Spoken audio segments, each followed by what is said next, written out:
I solemnly swear that I will tell the truth, the whole truth, and nothing but the truth. So help me God. Yeah, hi everybody. It's Ron here from The Truth About Addiction, and welcome to another podcast. Today's guest is Jesse Randall. Jesse's a brother of a recovering addict.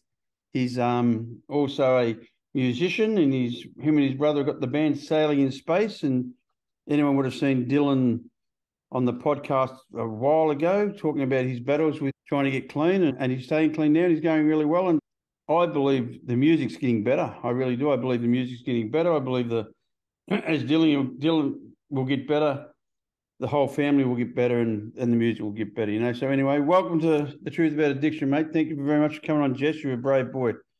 Thank you, Hey, mate. how you doing? Hey, good, buddy. Good. Welcome, mate. Welcome. So what's the Thank Jesse Randall story, brother? Jesse Randall story. Basically, young boy fell in love with music at a very young age, and a lot of it was his brother. I must admit, my brother did influence me a lot. Um, he was playing drums at like 14, 15, just randomly got into it, and he was in a lot of bands at that point. And I got a little bit jealous, and I was like, "Well, I want to do music. If you can do music." Yeah. And ended up picking up the piano. Ended up loving and learning the piano, and from then on, it was just music, music, music every day, pretty much. Yeah, beautiful. So you play the piano? Yeah, that's my main instrument. That's what I learned when I was about 12 or 13. Cool, Yeah. cool. So, Do you write music? do I write music? Yeah. Yeah. Not practical, not the theoretical, but a lot of songwriting, a lot of poetic stuff, Yeah, and all that cool, stuff. cool. I love that stuff. That's my favorite sort of. I like rhythmic poetry type of lyrics. You know, when I listen to all the great songwriters, I listen to Bob Dylan, and I listen to guys that wrote a lot of poetry, and even Nick Cave. You go and look at his stuff. A lot of it's poetic. Australian guys. We've got some great guys who've written some great songs, and a lot of it's from poem, and a lot of them write poems after they stop their songs and keep doing poems. But yeah, mate. I guess the first real song that really hit me was actually, funnily enough, Scar by Missy Higgins on the radio. And it was the first time hearing it, and I was like, what the hell is she playing? And that's kind of what got me hooked. And I was like, oh, well, now I have an excuse to play and finally be a part of the band. Dylan never let me be a part of the band until later on, until I was a little bit more older. But nah. So I had my little world of music, and he had his little world. And what age did you realise that Dylan was going on a different direction than you guys as far as party drugs? in the sense of like started doing it, Yeah. I'm gonna say I'm 25 now.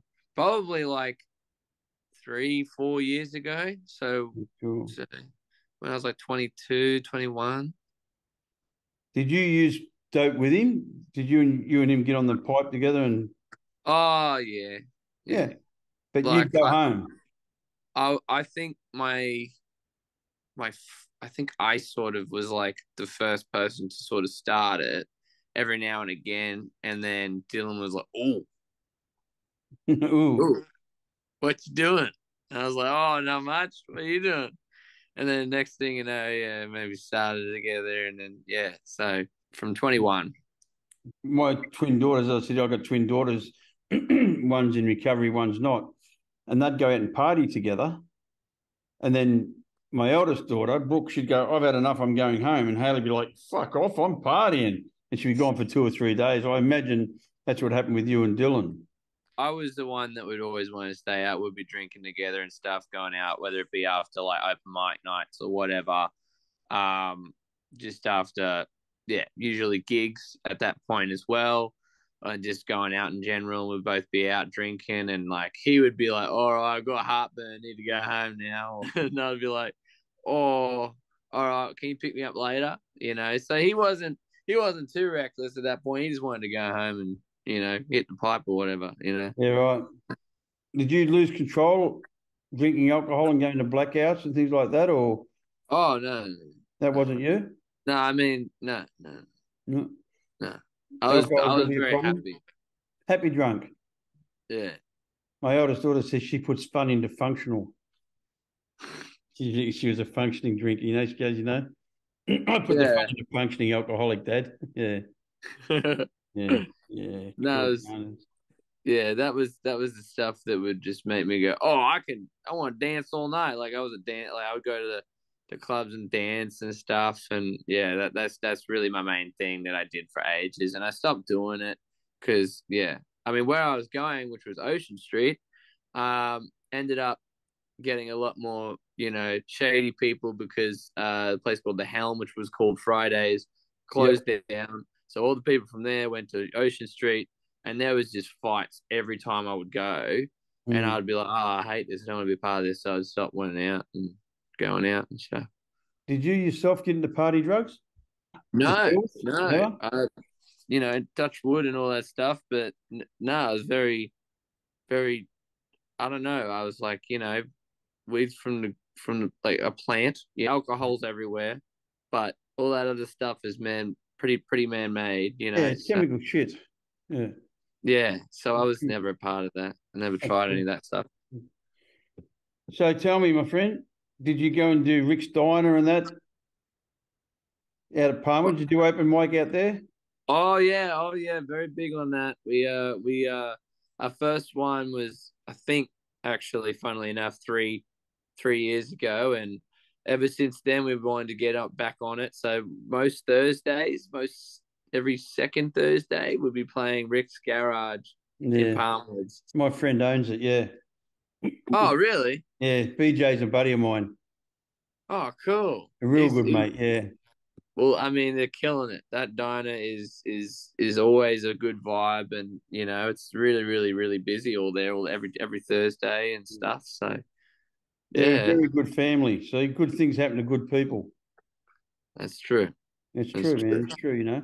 It's true, We reap what we sow, If you reap shit in the world, you're going to get shit back, And that's what this podcast about. This podcast about carrying a message to other kids out there that are going to hear this podcast that your brother had a problem with pot and alcohol, but you didn't. So just because your brother means you've got a problem doesn't mean you have to have a problem. And just because your brother has a problem doesn't mean you have to get a problem.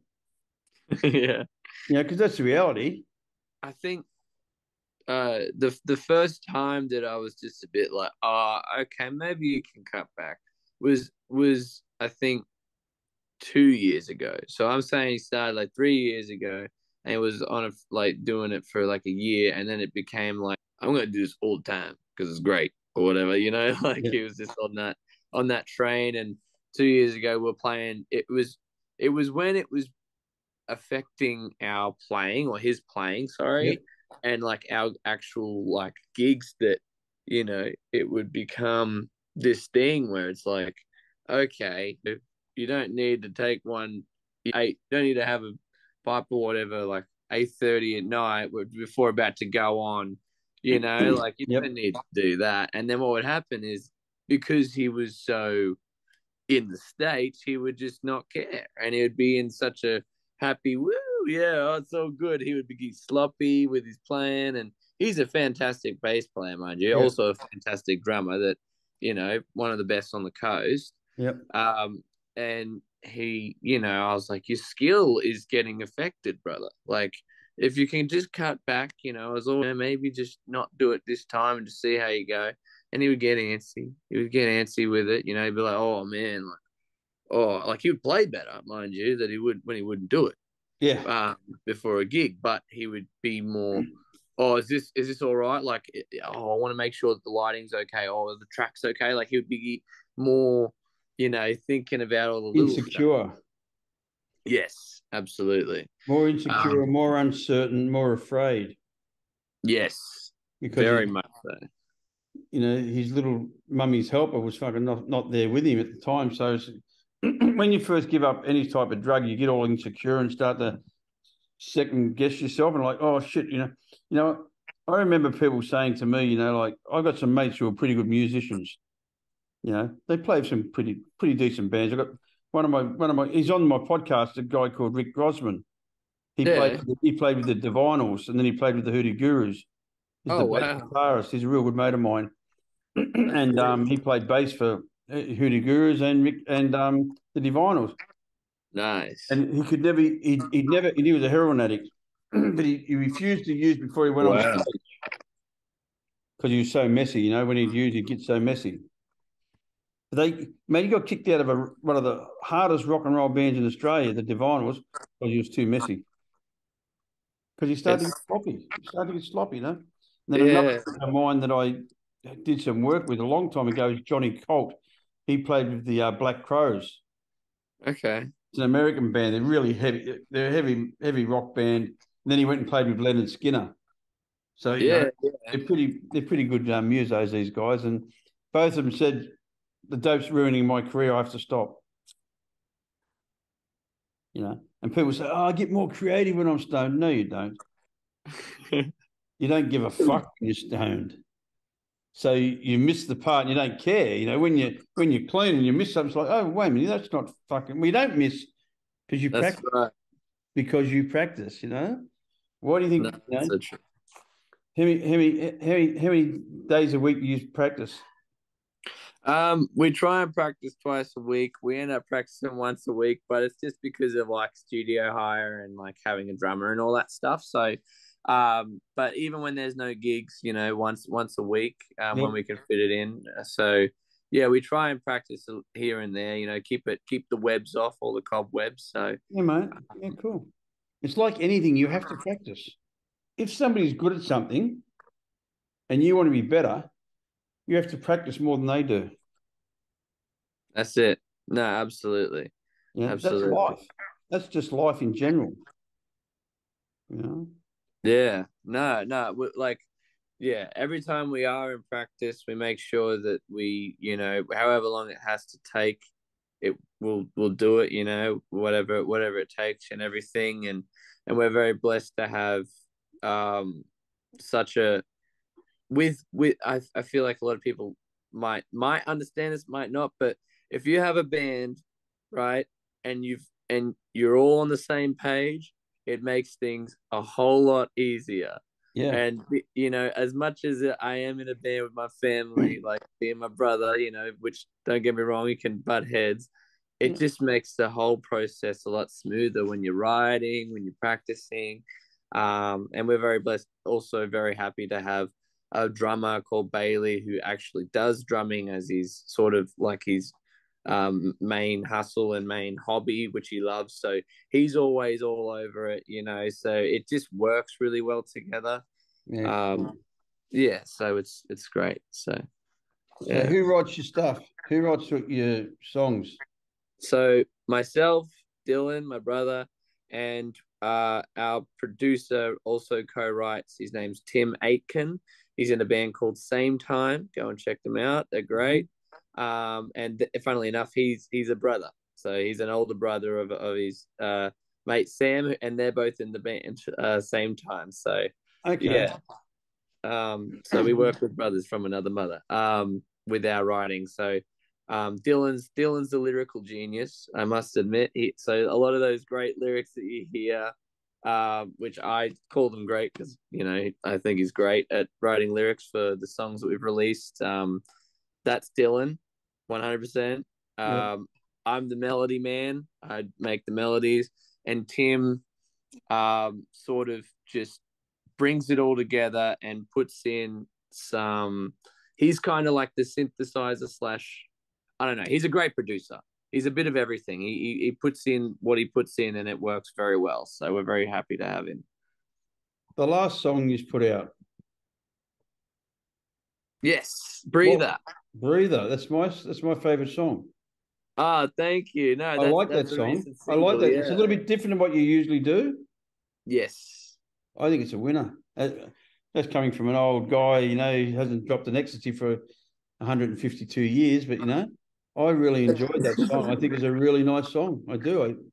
Kudos. Yeah.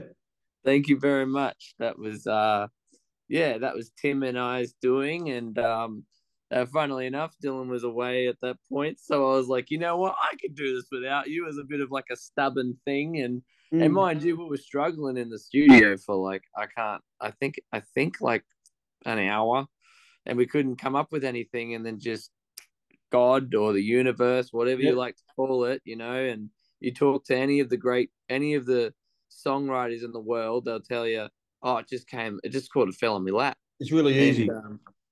Sorry? They say to you, it was really easy. It was probably the easiest song I ever wrote. That's what they say. Well, I can't say that one was easy, but it just came out, and the song was a message of, how everyone has anxiety, like it's very hard to deal with it, and sometimes you just need a breather. And the breather terminology was a very Australian terminology that I felt anyway. Yep. I could be wrong. And we just thought it was appropriate to use it in the song. And that's basically what it's about. It's just, dealing with everything that comes with anxiety and sometimes depression. And it's a bit of an anthem for that, an anxiety anthem, if you will. Well, it's very appropriate timing for it too. Yeah. Serious. The world is in chaos. The world's in chaos. No one seems to be listening. We've just come through this COVID bullshit for 3 years. The government spent trillions of dollars that we don't have. The economy's going downhill. Interest rates are going up. People have got no fucking work. Everyone's working from home. I'm 68 years of age. I've never seen anything like this. There's something happening in the world, my friend, And I teach people how to live life on life's terms. I teach people how to breathe. I teach people how to, because we don't breathe. No one takes a deep breath anymore. I say sometimes stop. Put your hands on your hips. Breathe all the way in, hold it, and then breathe a little more. So you get to the bottom of your lungs. Exhale, feel it. And 10 times out of 10, I get someone to do that 5 to 10 times. Straight away they go, wow. For the first time in a long time, they felt connection with themselves through breath. And I like breath. That's why I like that song, because I have a saying, what's the first thing you do when you're born? You breathe in. What's the last thing you do when you die? You breathe out. The secret is to keep a rhythm in between. That's that. Praise that. Hey. Yeah, that's my belief. I say that a lot. Our breath is really important. I teach my children. I've got a 3-year-old who's got a cranky temper. And when she's upset, I say breathe. I've got a 7-year-old who's been taught the same thing. If they can't sleep at night, they'll go, they'll do 10 breaths and then they'll fall asleep. It's breath. A lot of people don't think it is. It is such a oh well, yeah, of course. They get a bit like, oh, what do you mean breathe? And and it's funny, but it's such an effective thing to focus on the breath. People don't even realize. Yep. I only did I think about a year, probably a few months ago now. So just under a year, I did a lot of research into breath, because being a singer, I have to know how to breathe properly. And make sure that I can do what I do on stage. And I got into the Wim Hof method, which was just one of many. Yes, but it's a good one.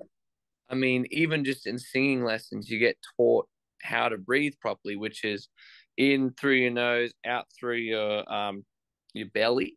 Because a lot of even people are taught to almost breathe wrong. They go in, but in with their belly and out with their belly. But people don't realize that when they're sleeping, they subconsciously breathe right, which is exactly what I just said. In through your nose, out through your belly. And then when you exhale, you go in through your belly, which is a diaphragm exercise. But it's also the way you breathe when you're asleep. It's a subconscious thing that your body already knows what to do.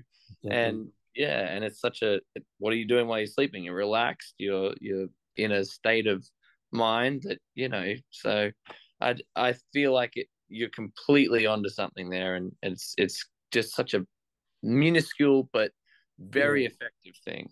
You see, I don't call myself a drug and alcohol counselor. I call myself a transformation coach. I try to transform your thinking and your breathing so that you get a contact between your mind and your soul. Because I believe the breath is where the soul is. Yes. I really Beautiful. do. I believe your breath is where your soul is. That's why when I heard, the song, I thought, this is a good song. I like this song. This song's got it's deeper than what a lot of people are going to realise until they actually understand what you're saying. Awesome. You know, Awesome. as I said to you, I like lyrics. All my favourite artists through history have been lyricists, right through.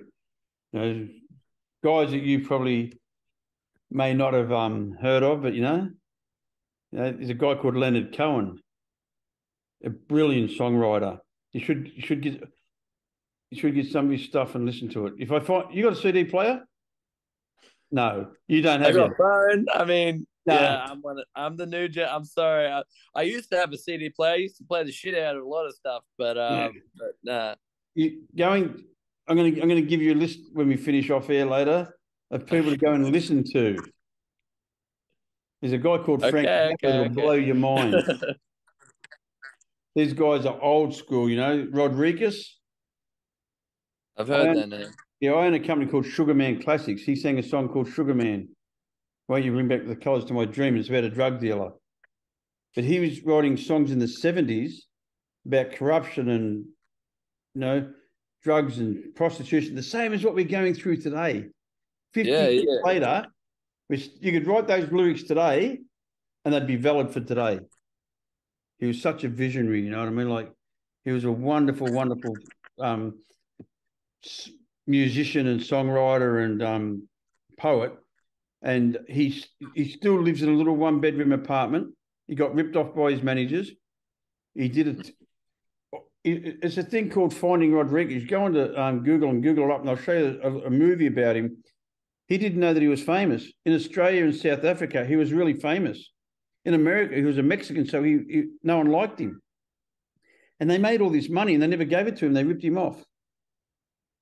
And then someone tracked him down and found him and took him back to South America, and he did a concert, and it was out of control, man. Like 100,000 people bought tickets to go and see him, and he didn't realize that he was famous. Wow. And now he still lives in a little room with a little cooker beside his bed and cooks his food. The money he made, when he went back to South America and he did that concert, he came back and he gave all the money to his children, and they ripped him off. He still lives in that little apartment on his own. Material things don't matter to him. Wow. Yeah, I'll give you those names. Check them out, man. Honestly, yeah. It's called Finding Rodriguez. It's unbelievable, yeah. And his album was called Sugarman. I owned a company called Sugarman Classics because I loved his music so much. I named my company after him, and I built hot rods because he putting colours back into people's dreams. I'd stopped selling drugs. I was building hot rods by that stage. Yeah, that's cool. That's cool. No, that's good, mate. I'm really, really pleased, that Dylan and he's got your support, and I think he's really lucky to have your support. Well, we're weird as brothers because we actually love each other. Yes. And we actually respect each other a lot. I think that he's following the path, and I think he's following the right path. And it did take a while for him to get to where he is today. And sometimes I understand that people, including myself, forget all the years that it took to get to some place where you are now. Yep. To get to where you are now, you forget about all the stuff that you've been through, and sometimes Dylan does, and he goes very hard on himself, but he's doing so great. I'm very proud of him, even though I'm only his little brother. Yeah. He's doing very well, and I'm very, very happy for him, and I love him very much. So I'm glad that I'll be there to support him whenever he needs me, and I'm glad that whoever it is will be there to support him as well. Yeah, you and me both. I'll be there to support him. I've got a soft spot for him. I think he's a really good human being. And see, I don't believe in religion. I believe in spirituality because I traveled the world looking for religion because I thought I had to have some religion. And I went to Bethlehem. I went to Israel. I've been to India. I've read the Quran. I've read the Bible. Then I went and done some Buddhist teachings, and I had a Geshe who became a lama, and he said to me one day, he said, because I was a bad guy, I used to be a criminal, pretty bad criminal, and he says to me, I was arrested for a major conspiracy to import cocaine. And he's looking at me and he goes, he's a real little guy and he's funny. He goes, "You don't believe in religion, do you, Ron?" I said, "No, I don't." And he goes, smack really hard across my face. And I look at him and he starts laughing. He's a little Tibetan man. He goes, "When you have a good heart, you don't need religion." And he answered it for me. He answered that question. All those years that I went looking outside of myself for my spirituality was always inside of me. So I was never going to find it. I was never going to find it. It's like this thing we call recovery. We do the same.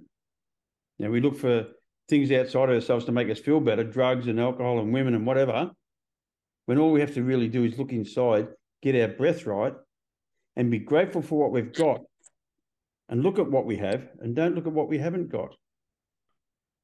Because what we haven't got is irrelevant because we haven't got it. It's no good of being fearful and worrying about something that hasn't even happened, because that's just a vivid imagination. People, I might get sacked next week. Wait a minute, you mightn't get sacked too. So you're going to worry all week and underperform, then they will sack you. So don't worry, just live today. We've only got today, and you guys have got so much ahead of you. You've got so. Look, I've got a really good feeling about you guys. I really do, man. I swear to God. Thank you. You just keep giving each other love and support, and being honest with each other. And you know what? Love and support's not patting someone on the bum and saying you'll be okay. Sometimes it's kicking someone in the arse and saying, "Fucking move up, lift your game up, motherfucker." You're not dragging me down with you, and I'm not letting you do this to yourself. Now, you might be the little brother, mate, but sometimes I have a little sister that I love dearly. She's 11 years younger than me, and I have an older sister who's 7 years older than me, and both of them can tell me what to do, and both of them do tell me what to do. And yet I'm the boss of the family. I'm the male of the family. I'm the man, of all of our family. I'm the boss. When it comes to, I support, love, and protect. But when it comes to getting kicked in the ass, mate, none of them ban me. They'll kick my ass because they come from a place of love and kindness. And if your motivation is good, mate, you can tell him anything you want. Because he's got a good heart and he knows you're talking from heart to heart, not head to head. Head's where the fucking bullshit lives. Heart and soul where the love lives. No, absolutely. No. Yeah, funny you say that. Yeah, like sometimes, he's like, "Hey, bro, what the hell are you doing?" Like he tells me, and then sometimes I tell him, I'm like, "Hey, bro, what the hell are you doing? Like this is not good. What the hell are you doing? Whatever it may be, get your shit together, all that stuff." And it's all coming from a place of care, and of course we butt heads. Of course we get angry at each other sometimes. Of course, God. And we're two musicians writing songs. Oh my God, like having our own world together. It's like, oh, I can't. It's like two people trying to build a house, but they both got their own building company. I guess that's the kind of analogy that I could put into. You know what I mean? I got my way. No, I've got my way. What are you doing? I'm nailing it. No, I'm screwing it. Absolutely. There you go. So it's like that when we go into the music. But after a long period of time, we got there, and we still definitely have that. Hey, no, don't do that, you dickhead, or whatever. But no, we're very, very happy to be in this band and to do what we do because it's so important for us. And anybody who's doing their own thing, it's very hard because there's a lot of people who might try and bring you down or try and tell you, "What are you doing? That's not work." Like, what are you doing? Why are you doing that for? I don't want to do that. I've got this big electrical company, whoever it may be, whatever it may be, I'm doing this. So why are you doing that? And people don't understand it. And it can be very difficult sometimes. Judgment can get in your way. But at the end of the day, you're doing what you love, and that's the biggest thing. But I think what you're saying before, that blew my mind, what you said about the spirituality thing, about the fact that it's like, good people don't need to worry about religion, whatever it is, what you said. Sorry, I might not be quoting correctly, but it was, wow, that's very, very true. That's very, very inspiring. And spirituality is something that I believe in, funnily enough, that you mention it, even though I am 25, I'm actually on the same boat as it doesn't matter about the religion. It matters about what feels good and feels right for people. And I feel like love and support and bringing people up is so important, especially in a world of chaos, like you said. So yeah, that's cool. And you've got a platform you can actually carry a message to, so you've got a responsibility. And I've spoken to John Absolutely. about this too. You guys have got a Yeah. responsibility to change the fucking message, because punks that are singing about getting stoned and fucking this rap and all, mate. I've got nothing against rap, but I say to people, I've got a young guy that I help get clean. He's a rapper, and I said, start rapping about positive stuff. Gangster's the guy that's going home putting food on the table to feed his children. That's working 60 hours and fucking hating his job. That's gangster. That's gangster, not fucking holding a gun sideways and selling dope and, ripping people off. That's not gangster. Gangster's been a husband, a father, a son, a brother, a cousin, being a human being. Absolutely. It's all about being a human being, not a human taking. Wow. Oh, okay. Damn, I didn't think of that. That's very good. Because drug addiction's human taking. You just keep taking shit. Addiction takes your dignity, takes your ability, takes your pride, takes your principles, takes your life. Where being a human being and you're giving, it's giving you freedom, giving you choices, giving you love, understanding, respect, kindness, wisdom. All this stuff is because you give. And the more you give, the more you will receive. This is how the world is supposed to work. You go right back. Paul, the Beatles, John Lennon wrote, "All You Need Is Love." That's fucking nearly 60 years ago, that song. And it's the same today. No one has listened. No one has listened. No one has opened their ears and listened. When I say no one, I shouldn't say no one. The majority of people don't listen. That's why we have to work together. That's why I do the podcast we're doing now, because we can reach a broader audience. And we can give our views and we can say what we feel and what we love and be passionate and that about it. And other people go like, fuck yeah, that resonates with me. I can do this. I'm with these guys. We start our own revolution. Absolutely. Oh, yeah, that's sick. Yeah. All for it. Yeah. And you and Dylan are in the position to carry the message. Absolutely. That's why you guys have got my support. Anything I can do to help your band sailing in space, I will fucking do, man. I promise you. Thank you very much, Ron. I really appreciate that. And later on, as things doing go further down the track, I will try to get some support for you, and we'll try to work something out where you can reach more people. Because I also know a lot of people. Trust me, you don't get to my age and not know a lot of people. So it's all about who you know in this world, buddy. It's not about what you know. There's plenty of good biggest artists out there that lesson don't go learned, man. nowhere. Absolutely. Sorry. No, yeah, I didn't mean to butt in, but no, I just feel like with the music industry, that's the biggest lesson ever. Even in life sometimes as well. I think it's a big thing. It's not what you know, it's who you know for sure. Networking has always been the greatest gift of the entrepreneur. Today we have this fucking system called the internet. Now anyone can network. Absolutely. And you guys are starting. You're not an overnight sensation. You've been doing it for a fucking long time. But everyone will go like, "Oh well, never heard of these guys. They're an overnight sensation." Yeah. I mean, I know that might be the ideal in a lot of people's eyes, but for us, that's not. We have been wanting to do the long way, like down or up, whatever you want to call it. We've always wanted to be like, no, we're not going to take any kind of, I don't know. We've always wanted to do it the hard way, and I know that kind of sounds a bit weird, but being an overnight sensation isn't the answer in this. Like, if it is in this, if that's the answer in this industry, then I think we're in the wrong industry. But for us as ourselves, of what message we want to carry, as what we want to do, is what we want to develop, and show that it's sometimes it can be okay to actually be in a band and love your brother.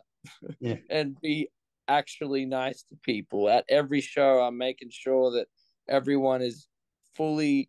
I felt like when I was younger, when I was in primary school and sometimes high school, I didn't feel like my opinion, my presence was important at all to anybody. And the biggest thing that this band and everything is that you are important. What you're doing is incredibly important, and that you should keep doing that and keep pursuing that, because everybody's just trying to get by themselves and everybody's just trying to do something themselves. And yeah, that's kind of mostly the message that I'm trying to put across with the platform that we're using. Yeah, So yeah, I have a vision. It's crazy because I like helping people get started in life, you know what I mean? Because I had a really shit upbringing and a really shit life. And, you know, I have a friend of mine, a young artist, who's an incredible artist. He's on my podcast too. You should check him out. His name's Chris Sellers Art. yeah, You go and you join up to my Instagram or something and follow him, because I've got this thing. He does really fucking crazy art, man. He's a recovering addict. He lives in Florida, and he's shown in New York. He's shown in Miami. He's hung everywhere. And he used to go with my daughter. He's a really lovely guy. I'm going to bring him to Australia in the next year or two. So I have this vision of having a fucking art show and the band's playing at the same cool. time. You know, have a forum somewhere where we can have an art show and the bands are fucking playing and people are just watching art, and then have slides of art coming up everywhere. That's just this crazy vision I've got. You know, and you know what? Everything starts with an idea, mate. Everything starts with a thought. Absolutely. No, I would. Hey, if you're looking for bands to play, would be first onto it. We'd love to. And it's going to be really modern stuff, you know, because we're trying to get to the new generation. We're trying to get prevention, not cure. We're trying to prevent kids from making the same mistakes that we all made. After they've made the mistakes, then we have to work with the damage. Let's try to fucking stop the damage from happening at the beginning. That's my vision in life. Now, that's my belief. That's the legacy I want to leave today. Not Ron was a gangster, a drug smuggler, or fucking all that bullshit. That's not who I was. That's what I did. Who I was a scared little boy brought up on the wrong side of the tracks, who was trying to live up to his father's ideals and ways of life, because my dad was a gangster. And I was we all want to impress our family. You always want to be daddy's boy. And then as I got older, I realized, like, wow, what a fucking false world. What a shallow, horrible world to live in. And, you know, recovery to me is about giving. Recovery to me is about helping other people not make the same mistakes you made. And by telling them it's okay to be afraid. It's okay, but it's not real. It's okay to have doubts, but it's not real. I want people to know they can do anything they want to do if they set their mind to it. You know, I stopped using heroin 36 and a half years ago. I stopped using alcohol in 1982. I haven't had a drug since 1986, and I was a heroin addict. So, you know, if I can stop using heroin, I can do anything. You know, I stopped committing crime. You know, I stopped doing everything, you know, like, and it's because I want to, not because I'm afraid, not because, the police will smack me. Fuck off. Do you think I ever cared about that? Not for 1 second. Because I was the smart guy that thought he'd get away with it. You know, I mean, I got 18 years, but, you know, I got sentenced to 18 years prison. But you know what? Unlucky. If you can't stand the heat, don't go in the kitchen. You know what I mean? Cool. It's true, man. If you want to be a gangster, don't cry when it comes time to do gangster things. You know, and gangster things is going to fucking prison, man. You want to live? You want to be an outlaw? Or when the law catches up, don't whinge. You want to be a drug addict and your family kicked you out and your wife leaves you and you got no money? Don't fucking whinge. You want to do hard work and make a success of being in a rock band? Take the accolades. Yeah, don't whinge. Take the accolades. Because you only get out of this life what you put into it. If you put nothing in, you get nothing out. That's what frustrates me with people today. They whinge, oh, my life's shit. Do something. Change it. It's all about a decision up here. It starts with a decision, a thought and a decision. Then what you do with it is the important thing, because that's where the action comes in. And you practice and you practice and you practice. Everything I've ever done in my life, I fucking practice. I do the homework. I'm due diligent in checking every angle. And I find the easiest way for me to do it. And I only do what I want to do because I never have to work a day in my life. I love what I do. And I think you guys love what you do. Oh, Yeah. oh, absolutely. No, we Yeah. it hurts. Sometimes it hurts so much that we love it, the Yeah. passion's there. Dylan, I don't know if you've ever met Dylan, I'm joking, but he's a very passionate person, and sometimes he can get so passionate that it hurts himself. Yeah. You know what I mean? And I think that's his intent, that's like it's just like that, which painter, I can't remember which, I think it was Van Gogh went so, His ear so off, yeah. passionate about his work that he just sort of went a bit crazy, a bit Go cuckoo, crazy, because he yeah. was so obsessed. So I feel that way about music and about what we're doing, and I really respect the fact that you've been able to be in that position, and that you are in that position, and that it's taken so, you know, that you've gotten those, that you've taken the steps to get to where you are, and that's something I've always looked up to. Is I used to be a courier only a few months ago, and a lot of my job involved delivering to very um higher up houses, if you will. There was a lot of, very nice houses that I was delivering to, if you can kind of catch my drift. Very beautiful, Yeah. very amazing looking places. And all it did was make me go, I don't want to do this job. I want to do music. It kind of put this strange passion into me, even more than I already was having. Yeah. And that's why we put the work in for Sailing in Space, and we love our music and we love doing it. We love putting on the shows, and we're just doing our best and trying it out. So That's all all you have to do is your best and be honest and yeah, no pressure. mate, everything else works out. It does. I'm a big believer, you do the right thing comes back. Yeah. Oh, mate, you guys are going really well. And talking about hurting themselves, you got a lot of energy on stage yourself. Oh yeah. Funnily enough, I got a foot injury because I forgot how to jump.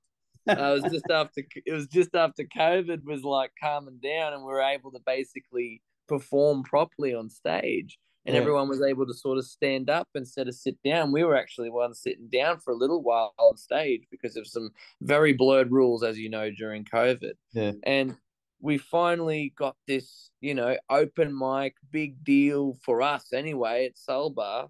Awesome place, by the way. Yep. And we ended up playing a show. I was just jumping. I was like, man, I'm into this right now. Dylan was so into this. We're moving. We're finally getting up and dancing. And what's the first thing I do? I forget how to jump. So what I do is I jump up and I land basically sideways on my ankle, and it was that shooting pain you get. That's like, I don't think this is just a this is just a sprain. And we ended up finishing the song. I played through the rest of the set, which was only 3 or 4 songs, but I did it 2 songs in. Yeah. So I ended up playing, and I could barely walk off stage. I had to go to the hospital, and it was broken. So I was in a moon boot, and I was like, you know what? I'll still play. I don't care. So I was up there with my moon boot playing for the rest of the time. I didn't care. I was like, oh, we just got out of COVID or whatever. So that's the thing, you hurt yourself because you love it so much and you're so passionate about it. So Dedication, mate. You got to be dedicated. That's it. Yeah. I say no pain, no gain. You grow through pain. You do, mate. You go through pain. It was I thought it was a rock star injury, but really it was just me forgetting how to do a normal thing. So maybe just getting old. Oh, don't say that. I do feel like that every day. I do feel like that. Fuck off. I've got socks older than you. All right, mate. Look, it's really been lovely chatting with you, brother. I'm really proud of you coming on. Thank you for coming on The Truth About Addiction. Thank you for having me. Your story of your beautiful brother, your incredible band, Sailing in Space. Anyone that hasn't got into it, go and check it out. Go on YouTube it. Go on YouTube it. I'm into it. I go and listen to it. I love it. Thank you so much for having me, man. I appreciate this. Hey. No, it's been a pleasure. I solemnly swear that I will tell the truth, the whole truth, and nothing but the truth. So help me God.